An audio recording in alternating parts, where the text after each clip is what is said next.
Hi, I'm Adam Kunzmiller with BGG TV, and we're here at Gen Con 2015. I'm joined by Aaron West with Ellsworth Games, and we're here to talk about Catacombs. So what can you tell me about Catacombs? Well, the key takeaway for Catacombs is that it's a fantasy dexterity board game. So it combines a dexterity mechanic with a fantasy theme. Okay. So how does the game work? What are players doing here?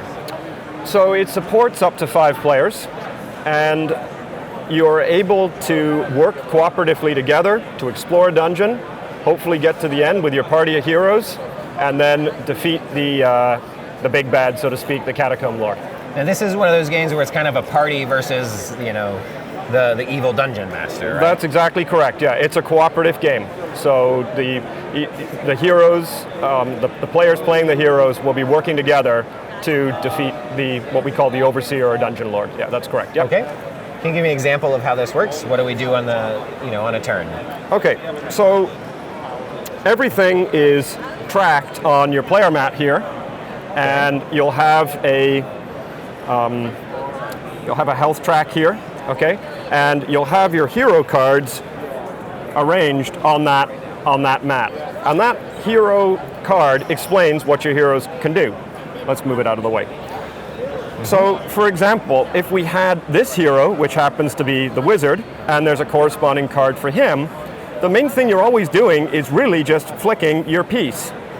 There's no pretending, there's no rolling, there's no counting pieces or anything like that. It's all, the vast majority of the mechanic in the game comes back to that dexterity mechanic. Sure. So I actually ended up flicking and hit this skeleton warrior. Most of your shots that you do 1 point of damage, and that's all that fellow there has. So we'd end up taking him off, comes off the board, we'd put him on the corresponding player's player mat. As a trophy? As a trophy, and if we finished destroying all of the monsters within this particular room, then you get a reward, which are now represented by coins as opposed to cards in the previous edition, and then you can trade them in to buy items that upgrade your hero later on. And that's the basic mechanic of it. You survive several of these rooms. There's several boards that you can play with some fantastic artwork by Juan Moria. Now you had mentioned that the old edition had cards instead of the coins. What are some of the other changes that have taken place as this is re-released? Okay, I see like a complete overhaul of the art and the theme. Well, it really is a complete overhaul. That's exactly correct. There's brand new artwork, larger boards, more content, and these walls here, which are situated around the wrangled in the keep things wrangled on the table. So this was a key complaint that people had before. Oh, the stuff keeps going off the table. Well, we really wanted to address that this time round.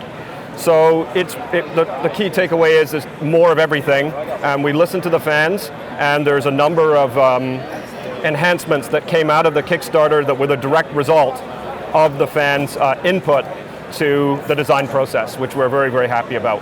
Great. And is this available now or coming soon? It's coming very soon. It's literally on the boat, so to speak. We have to complete the fulfillment to the North American Kickstarter backers, and then it'll be available at retail through normal distribution channels, both online and in stores. And real quick, what's the player count and average play time? It's usually about 60 to 90 minutes, depending on how fast you want to plan your shots. Right. Cool. Okay. And that was Catacombs.